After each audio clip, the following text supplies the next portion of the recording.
You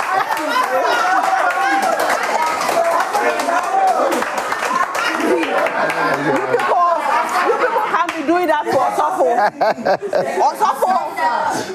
You people can't be doing that to Osofo. Yeah. Wow, Ghana Barbie. I will bring it. I told you. Yeah. I told you we need a Sisifian. I have to go and buy oil after today because Which my oil? waist cannot move like No, that. anointing oil will be given to you by Reverend Duku. Amen. Because we are going to heaven. Right. Yeah. But you can't move your waist like that, can you? No, girl, no. I be thinking that my Waist is better. You be moving. and I'll be trying. I'll be looking at them. I'm like, hey, it doesn't look like what they are doing. But you see, we are from the same place. She's Ghanaian Nigerian. I'm Ghanaian Nigerian. Ooh. Are you not? I am. Thank you. So I know in my heart that one day it will shake like that. One day. Yeah. One can amen. They didn't say it. They don't believe it. But this conversation, you have to be a part of it. If you're home and you're watching, send your messages to us on 055-157-5757. Let's do it again. 055-157-5757. Now, parenting, that's a tough one, isn't it? Especially if you're a parent. And then it comes to the relationship aspect of it. Which one is the right way to train a child? And I have with me a man of God. He's an apostle, he's a prophet, and he's here to help us. Then I have with me a Gen Z, my classmate. I like how she laughed. You don't think we are classmates? Oh. We are, you know. Okay. Yeah, we are all clack it. Period. You know. Who's going to also tell us how she wants to be trained as a Gen Z? They see the world differently. And then I have my studio audience who also be a part of the conversation. And they will be contributing. So today's show, you guys are contributing. DJ SO is contributing. We are all going to do it together. So you at home, you're also contributing through WhatsApp. So send your messages to us. But you know, shuffle.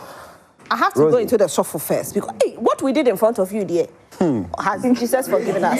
For a moment, I was like, where am I? Changes. Because when I came in, you said we were going to heaven. We went to heaven. But this looked somewhere different anyway. Shuffle. But there's forgiveness of sins. But it's good. It's all right. Apologies. Oh, it's all right. It's all right. Well, we want to talk about parenting. Yes. Most of the times in this generation, actually, it's very difficult to parent children. As a child, the expectations are different. Maybe I should start with Miss Ofe, with the expectations that you expect from a parent. How do you want your parent to treat you? Well, for starters, let's say I'd want to be heard by my parents. I'd want it to be a very democratic parenting because I feel like Democratic parenting? Yes. Which one is that one? It's a type of parenting that the views and the says of the child is heard and actually taken into consideration and pondered upon. So I'd really would have loved that from my parents. For instance, a typical example, I come to my mother and I'm like, Mommy, there's this guy I like, but I don't know how to go about it. So this and this is happening. What do you think I should do? I would have loved a relationship like that. It gives me the freeness and the openness to be able to tell my mom anything, be it about any sexual relationship, any emotional relationship, physical, or, you know, just any type of relationship. I feel like that's a type of parenting that Gen Zs always yearn for. Wow. You want to be able to tell your mother, this is my boyfriend. I want to be able to do that. I want to have that best friendship with her. But your mother is your mother. She's not your best friend. Yes, but at the same time, since you wouldn't let me or give me that space to be able to tell you, I then end up telling someone who might be able to give me bad advice or might not even correct me when I'm doing something wrong. Be like, oh, do it, it's fine. Oh, yes, let's do it. You know? Democratic parenting. This is the first time I'm hearing this. I'm going to jot it down. I never knew there was anything called democratic parenting until today. And that's why I like to talk to my classmates, you know, because the terms that they give to us. But, Shofo, which one is have you ever heard of democratic parenting? I am hearing for the very first time. And I mean, I guess she shared some very interesting points. But let me say, Rosie, you have a very lively studio audience. Oh, my studio audience. Amazing. I'm telling you.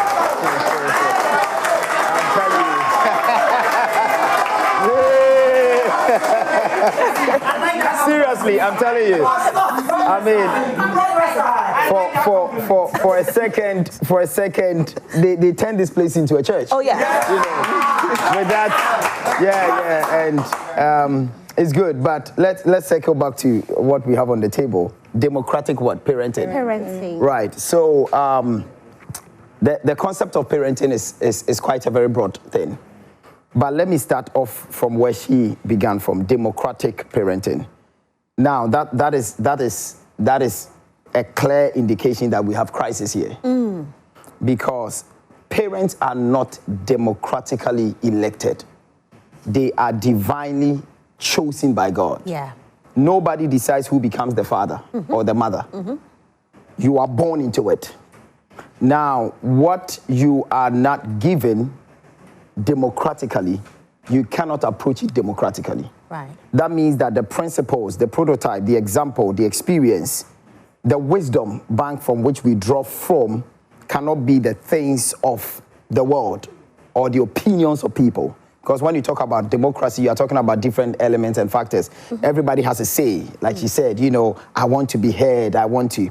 But the fact that, and I'll come back to it, there is a portion of that where parents need to hear and listen to their children as well. The Bible talks about it in Ephesians. You know, as children obey parents, the Bible also specifically indicates what parents should also do. Right. Likewise. However, the percentage should be, it's not even balanced. It's not equal. I mean, parents are up there and then the children are supposed to be down there. My father used to say something very interesting. He says that the day you become a father, you need to pack out of my house, which means that a father cannot take care of a father, technically. What he meant is that remain a child. We are children of God. The day we become adults of God, we are on our own. Right. So there's nothing like adults of God in the Bible. And there's nothing like democratic God. That's the point. You know, because he's God by himself. Yes. Not chosen, not selected by nobody. We all, in fact, we are from him. You understand? So just like that, it functions in that manner. Now, what example are parents supposed to even emulate from? We are supposed to draw from God himself. So the Bible gives an example, okay? So Jesus is the head of the man, and then the man is the head of the woman, and then it trickles down like that, okay? So like there's a chain of command. Now, if you are in the police, for example, and you are Lance Corporal, you may have a say, but you can't even, sometimes you are not even allowed, unless given access, to go talk to your boss and express your opinion. I think that as the world is evolving, things are evolving. Technology is advancing. And so parents of today are also supposed to, as much as we have the principles of the Bible as examples for us, we are also supposed to have a very expanded or broader view of things, because things are evolving.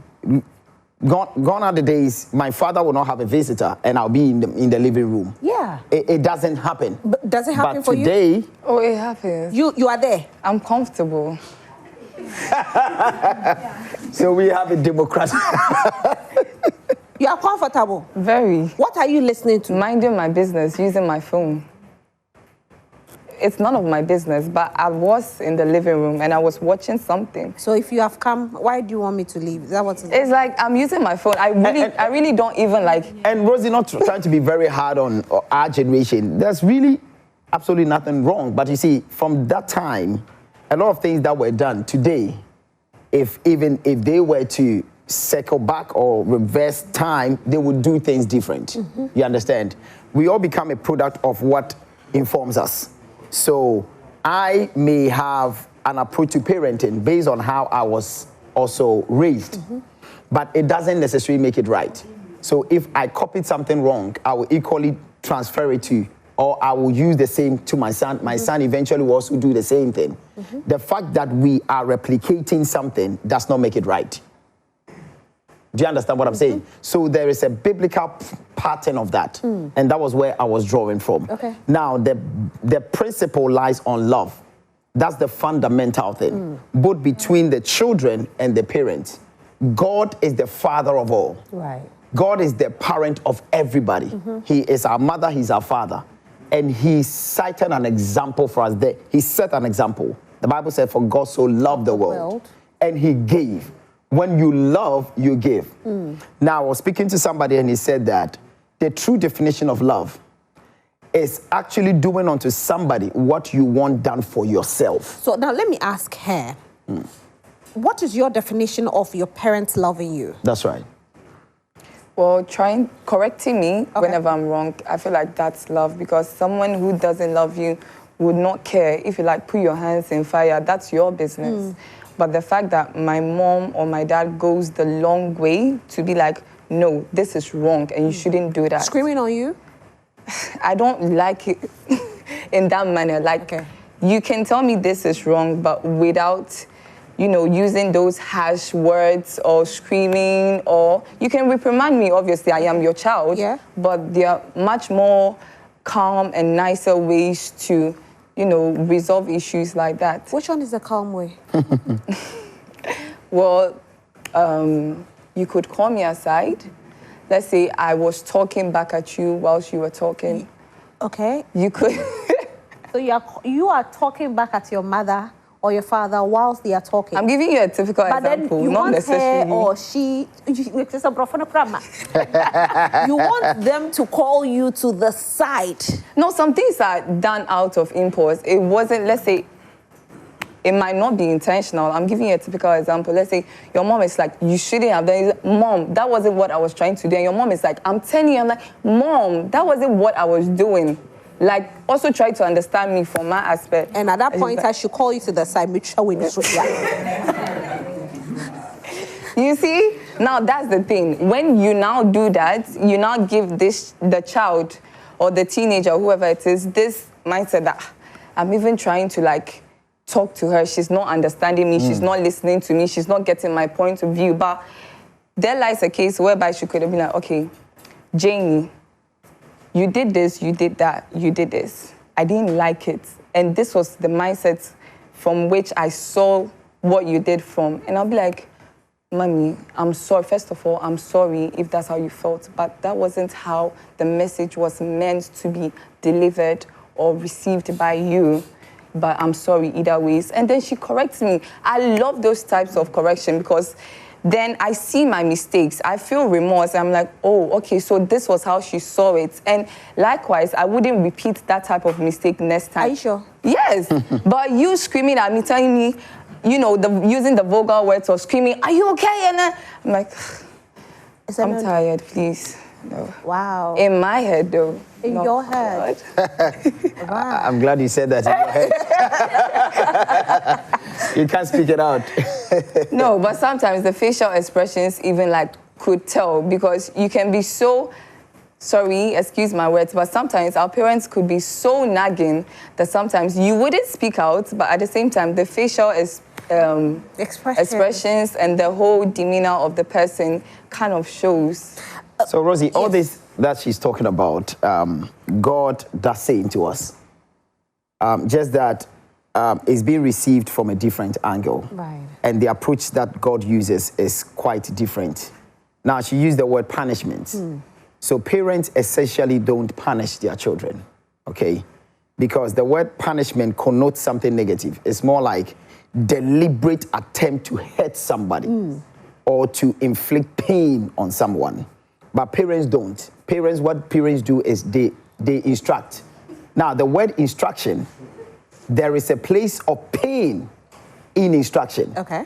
Because if I have to instruct you to do right, it means that I need to follow you step by step. If you are not going the right way, I need to correct you. Sometimes my attempt to correct you will bring pain to your body. Okay. Sometimes to your ego.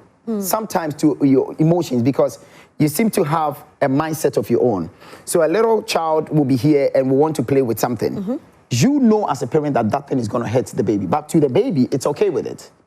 Now, if he takes it and you take it from him or her, she may end up crying because you are depriving me of something and all of that. Yeah. But the motive behind me taking it was to not just to discipline you, but to protect you. Because what parents do beyond provision is also to protect. To protect. So it's about how we see it, you know, from which angle and perspective. Now, the reason why I said we don't necessarily punish, but to instruct is because after parents correcting you, essentially they draw you back to themselves. Yeah. And that's the same thing that God does to us. Hebrews chapter 12 verse 6 says that he whom the Lord loves, he corrects, he rebukes, he chastens. Sometimes it comes with it. There are days God will allow you go through the pain and he's there. Because that's the only way you learn righteousness. You understand? It doesn't mean he doesn't love you. God, didn't you see me going through this? He saw you going through it. But the first time he tried to stop you, come against, you know, your wish or your desire, you felt something had obstructed you. You felt God did not allow you. All right, God is trying to say that, okay, let me just let you see why I did not want you to go that path the first time. Right. After going through it, because some people learn out of experience. There are those that will never learn from instructions alone. Right. For young ones, the Gen Zs, they want to be able to tell their parents they are dating. Right? I mean, is it right that a 16-year-old or a 15-year-old will come and tell you, Mommy, I'm in love. Daddy, I'm in love. I think there should not be any barrier or limit to communication between parents and their children. There shouldn't be.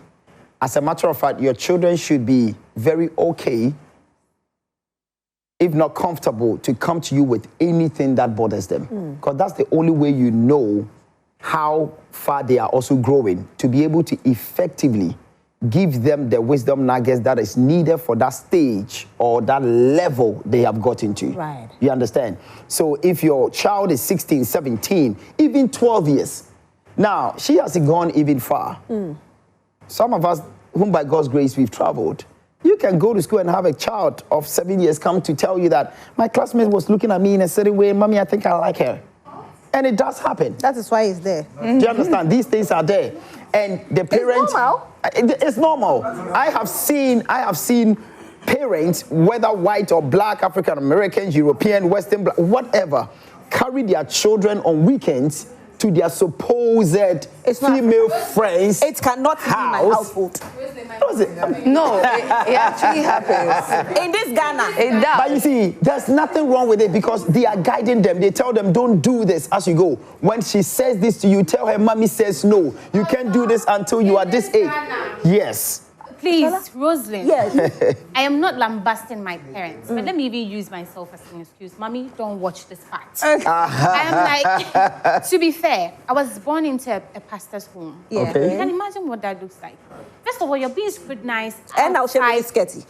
Daddy has no issues. No, the Lord is our strength. Amen. So, I mean, even forget the dresses. Yeah. I feel like the outside world is already talking about you, and the outside world expects too much of pastors, your children. It's like there's a rule book that pastors' children have to live by. Yeah. And that is why when they don't see them in that light, they tag you as a bad person. Do you understand? Yeah. I had to literally call my mother one day and tell her, Mommy, if you do not open up, at a point, I won't be able to tell you anything. And I would not know God for myself because I was only in church till I got to SHS. I didn't know the God that everybody was serving in my father's church. Because I was going to church, I was praying for everybody to see that, oh, Pastor Bano or Bompaye too. But I didn't know God for myself at that time. So I got to SHS and, found God for myself. And I'm like, okay, this is me, this is my personality. That's when I even knew who I was as a human being. And I'm telling you that even, forget pastors' homes, these are things happening in people's homes. Then our parents should stop using the word punishment because she said, they don't punish you, but your parents is telling you, I will punish you. Yeah. And when they're angry, the words that come out of their mouth. Oh. There's a post I saw on social media. Yeah. She's just even telling me about it. About people saying, what have your parents done? Tell me about your strict parents. Yeah. If you read the comments, I've been scarred. I don't know how to have a conversation. And even me, not even me, but there are so many girls that you hear them say, I don't have a relationship with our mothers because our mothers are telling you, whoa, you say, yeah, there's no conversation. Really? Like, you don't have, am I not speaking for the public? Literally. Yes, like, You know what? Oh my God. So she keeps nodding her head. She's communicating. And she's right, yeah, because it's real. I hear him say that parents, you can sit down to have the conversation. You don't have the conversation till like you're 26. Really? And then one day you come and hear your parents say that, for instance, your parents have been speaking to you about relationships. Who do 26? I say, you don't even know me. Do you understand? Literally. So I get that probably So, I don't know those you surround yourself with. so I some think- of us, the parents we have grown around, they didn't leave room for conversation. You can't tell them how you're feeling because they said in an African home, parents are always right. So you can't tell them anything. You can have a conversation. And it is something that is killing a lot of homes and they do not know. So I will not pretend I don't understand what you're saying. I was born here in Ghana, okay? Born in Obuasi. Not just Obuasi, but the suburb of Obuasi, a place called Wawase. And not just Wawase, but Kriki. If anybody's watching me from Obuasi and you are born at Kriki, you understand what the name itself should tell you what you can become. Okay? Now, having parents living in that background, there were things that were learned. Until now, my parents have had to unlearn certain things. I have seen my mom say, oh, I'm sorry, this one I went too far. I've seen my dad say sorry many times. And so for me, saying sorry is not a difficult thing. Right. I'm not saying that parents are always right. Neither am I saying parents cannot or should not punish. What I said is that our understanding of the punishment is wrong. They are not doing that necessarily to inflict pain on us, but they are doing that out of love. Yeah. But let me say this, and I don't know if I have a minute to say this. Please go ahead. With children, especially pastors' children, because I also come from that family as well, where my father is a pastor. The thing is that sometimes you got to understand, and I'm not trying to sound very too spiritual, but because I'm a pastor, let me just go a little bit into scripture. In the olden days, the family of the priest were secluded. They were set apart. As a matter of fact, the Levites, God set them apart. This was why when all inheritance were shared, the Levites, they did not receive them. And God said that you shall bring your tithe rather to them. Right. Okay? And so if your father is a man of God, a priest, however you want to call it, the calling is not just on him, but is on you as well. To whom much is given, much is required. And so there is a degree of expectation that you as a child, you are supposed to live up to, because the people in the church, the children in the church, your peers, your group, they all look up to you. How do I preach to somebody's child when my own child is a vagabond, for example? So you become an example. You become like a mirror for them, where they need to. So there is a bit more, hard discipline on you, but it is to know to, at the end of the day. But doesn't that make the children worse? It doesn't.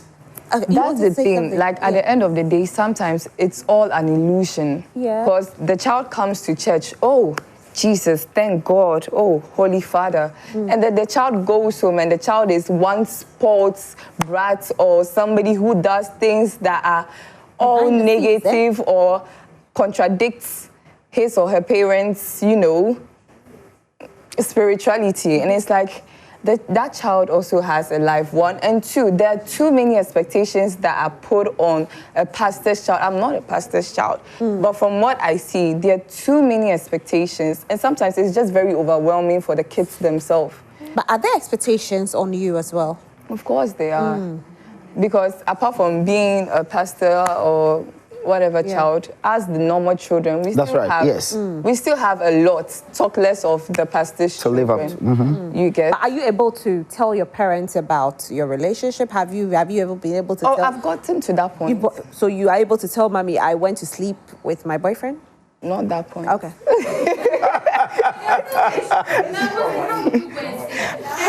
My best friend has the coolest mom in the whole entire world.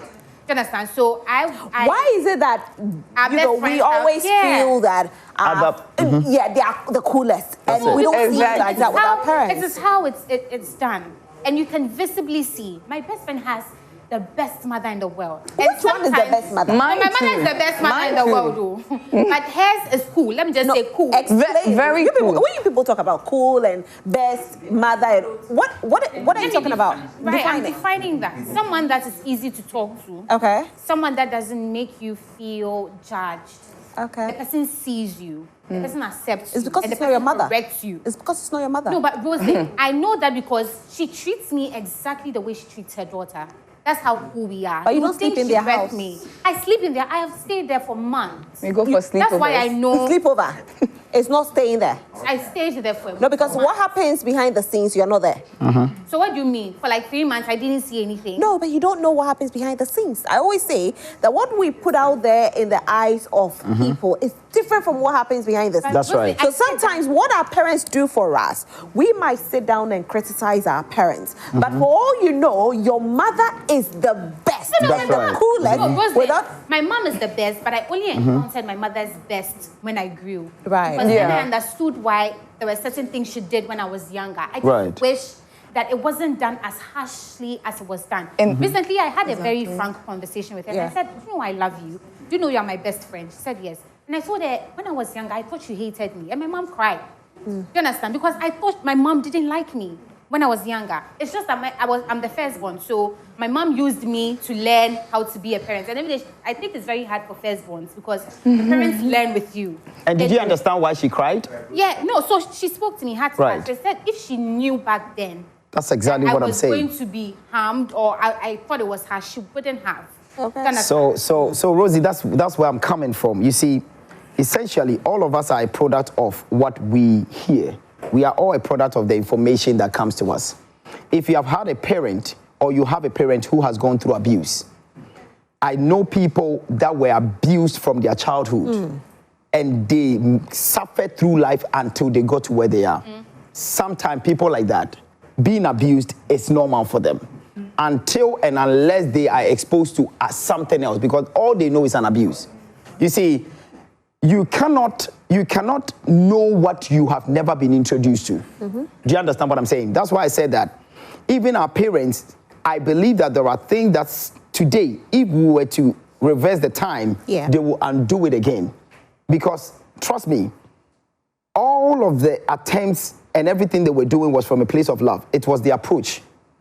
I believe strongly it was the approach which was wrong. That is why I chuckled and asked the question, why do you think she cried? Right. Because she's crying because now she realizes that, some things are not. I was speaking before I walked up. A gentleman who knows me saw me and we were sharing something, and briefly he said, man of God, do you believe that the church must play a vital role in educating, informing, and imparting the society? And I said, I agree. As a matter of fact, it should be the church. It's not like a fraction. No, it should be the responsibility. Because you see, Rosie, we teach about everything in church. Yeah. We teach about holiness. We teach about giving, sacrifice, and everything.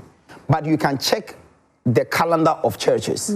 How many churches actually teach about parenting? Sometimes when you come and my pastor is speaking about marriage, relationship, parenting, for a moment, if you are not careful, until he goes back to his Bible, you might think you are at a seminar. Because these are not things you commonly hear. Even how to marry. People are married because they feel, well, like she said, they're of age, go and marry. But there was never any form of education or formation leading to that. Okay. Now, when you give people power without the right skill, that same power will kill them. And that's what is happening in our society. Right, we have a lot of messages coming in. I can see them. But then, do you also know, and I just want to say to everybody out here, that do you know that as much as sometimes we feel our parents don't like us as we are young, that is what has shaped us to be who we are today. That's it. Because I know certain households that their parents are allowed so much, and guess what? The children are not doing well. They are struggling, and they wish they had strict parents. Some of them say, I wish I had a mother like yours who will sit me down and advise me. That's right. Who will correct me when I'm going wrong. Because when I was going wrong, my mother never corrected me. Yeah. So I never knew the difference between right and wrong. Over pampers. Yes. Now, that's the thing. Manner of approach, as he said. Nobody is saying we aren't wrong sometimes, or you shouldn't correct us or punish us, you know, but the manner of approach also matters a lot. Because, let me give another typical example. We have... Cardi B.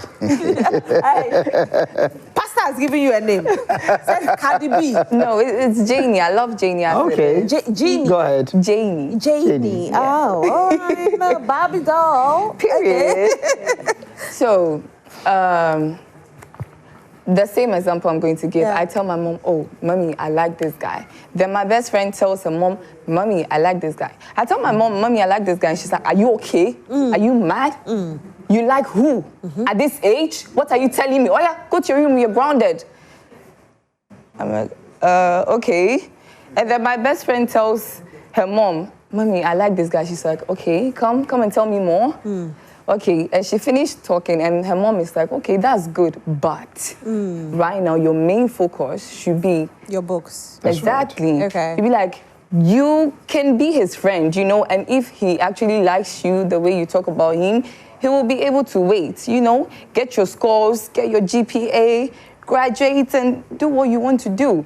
That gives you some type of confidence that you're like, okay, my mom isn't saying I shouldn't date, neither is she saying I should date, but I have to ace my results, my books and everything, you know, to also quicken the experience. I still get to be his friend. I still get to talk to him. We still get to flirt sometimes, but I know where my limits are, my limitations and everything. I won't hide behind things or say, oh, I'm going here and then go and see him. Be like, oh, mommy, can I go and get a drink with him? Be like, no problem, but be careful, be safe, come back by this time. And my mom just grounded me. My mom just grounded me, like, don't go here, don't do this. Are you okay? You like a boy? Yeah.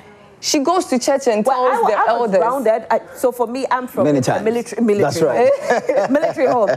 I didn't go out until university. And, yeah. And first time I ever stepped a foot in the nightclub, I was in the university, and I slept in the club. Did your mother know? You slept in the club. Exactly. So you see, no. I mean, and for me, my rules were once you are in school every weekend, you have to be home. Period. So I was in home. Wow. I was in the house. You know. Now I'm matured. Now I can go wherever I want to go, and now I'm very cautious. You understand? My brother, I don't know if he's even ever been to the club. Yeah. That is our life. But guess what? it turned out fine. That's right. Yeah, I always say that. I don't disagree with that. I agree. But I club a lot now. I haven't been, up to now, I haven't been to the club before. Okay. No, because I can't stand the smoke and all of that. It's too much noise for me. We have a lot of messages. Please read them. We have 1,001. Charlie, this conversation has to come again. This one says, hi, I'm watching you live from Sunyane Rahaman, from Sunyane Chairman. Nice, thank you. This one says that, good afternoon, Changers. You guys are definitely the best afternoon show. So where do you get your energy from?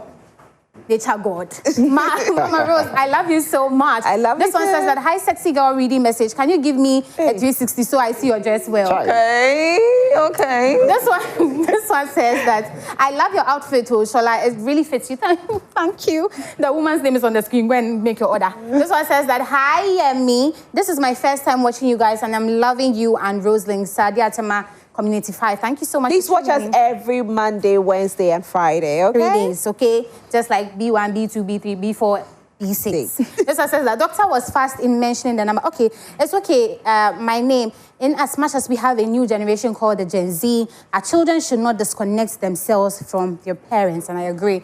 This one says that, I really love what the lady sitting beside the pastor said. Why? Because she wants to be Jainy. hiding... She's a musician, actually. Right? Why? Because you want to be hiding things from your parents because you are scared that they might scold you or even beat you. This one says that, is Ira Star her role model? Is Ira Star your role model? Well, I have a lot of role models. Okay. This one says that, hey, Charlie, parenting is to give you love, care, and guidance. When it's broken down, everything is there. At most, be your friend so you come with all that you have and be advised. And problems here is that's why they are not ready to listen. Hence the problems they are facing. Because honestly, they don't need to go through. My heart bleeds for the future generation, the way they are going, because they just want us to look on whilst they fall in the pit. May God help us all. I feel sad because of my mom. I've become a woman of strength. Wow. Ohema is the one saying that. This one says that, hey, I agree with the man of God. Sometimes it's how we are brought up. I'm also a Gen Z. I'm 25 years, but I'm so different from my peers. There are certain things they do so effortlessly without seeing anything wrong, which I find very weird. Sometimes I feel like I'm not a part of this generation, but I realize it is worth it. I tend to befriend millennials and people older than me, and it has made me very mature psychologically, because sometimes I listen to people my age and I feel like they need a little training and discipline, and I agree with that. I stand for this one. So Rosa, even though I say my parents are strict, I don't think that's the way I am today I would have if they weren't the way they were. Exactly. Do you understand? So this one also says that, in fact, I Googled democratic parents. Hey, what that means. Yeah. This one says that, I'm Winky. I love this section. God richly bless you. I've learned a lot. Love our pastor's glasses, very gorgeous. Hey! This one says, hi, Rosamund and Shola. I'm Augustus from Ashoman Estates. Concerning the issue, I don't think there's any Gen Z way of parenting. Let's stick to the Bible and listen to what the pastor is saying. You're all looking stunning. Thank you. Rosamund, if we leave this, we'll keep getting 18 billion. We'll keep going on and on and on and on and on. You see, the conversation is so nice. It's sweet. Maybe next week we have to continue, right? And Jainy, you're a musician, right? Yes, I am. Okay. All right. So what genre of music do you do? Afro beats and a little reggae, pop, R&B, and Okay. you know, just here and there. I'm evolving. I'm You're getting to evolving. know myself. That's nice. Yeah. So how many songs do you have out already? So far, I have a debut single and an EP that was released recently Okay. with 5 tracks on it. That's Wow. nice. So which is your favorite? I want DJ So to get it for us. Yes, what's the title of the album? Which one should we Well, I love all, but Yes. I'm in Ghana, Yeah. and there's a special one I have because I infused Nigerian pidgin with Ghana's chi Okay. into it. So yours? Okay, it's called Yours. Yes. All right, so DJ So is going to find it and then we'll play it. But before then, this week there is a great church service that's ongoing that I don't want you to miss Jainy. out on. It's called the Prophetic Arena, and Apostle will tell us more about it as well. Apostle. So Prophetic Arena is an annual event, and this year is coming on the 28th, from Sunday to the 5th of October. It's an arena of the prophetic. Everything there, everything some day there. I mean, miracles, praise, worship, the word, you know, prophecy. You will see God in manifestation. There's going to be the display of power. It's being organized and hosted by my spiritual father, Prophet John Anoche, and we have all these speakers that are coming: Prophet Achumanase, Prophet John Taylor, Prophetess Mama Elsie, Apostle Chris Bidema, and then you know, and my good self, and Prophet Ebenezer Kweku. This is what I want to say, and I'm done. You don't want to miss this meeting for nothing. This Sunday at 1 we take off, and then Monday morning session 9 till 1, evening session 6:30. You want to miss a birthday party of a friend, miss a funeral, miss even your own burial service, but don't miss this prophetic That's meeting. so true. It's gonna be too much. That's true, you know, because Don't miss it. I was there last year, and it was a blast. That's it was right. a blessing. Yes. And so everybody watching this afternoon, I'll urge you to be there, because if you want to be blessed, then you have to be at Prophetic Rosie, Arena. Yes. Before I mean, Yeah. No, she will perform. I need to hear her. No, she'll perform. She'll come and stand here. Oh. Where's the microphone? Yes, Please, because give her the a microphone. ballad. Jainy will perform for us when Wow. she comes and Okay. Yes, we have to enjoy her. But then, Prophetic Arena from Sunday, Yes. this very Sunday at 1 p.m. And then Monday, 9 a.m., there's a 6 p.m. one as well. Right. So if you can't do the 9 a.m., you do the 6 p.m. all the way through to the following Sunday. It's at the Hill City Church, number 14 Boundary Road, Road, East ARS. Legon. East Legon. You can't miss it, okay? Just in case you want to call, maybe you want to find the location, you are not finding it, it's 054 0996 670, 054 0996 670. They'll give you the location to the place. Be there and be blessed. And Rosie, if you're outside Ghana too, you can follow us on YouTube. You can watch the service on YouTube or on Zoom. Okay. So just look for, World Wide Word on Facebook or Hill City or Prophet John Anoche on Facebook or YouTube, and you get the Zoom details and then be part of the service. Fantastic. All right. Thank you so much.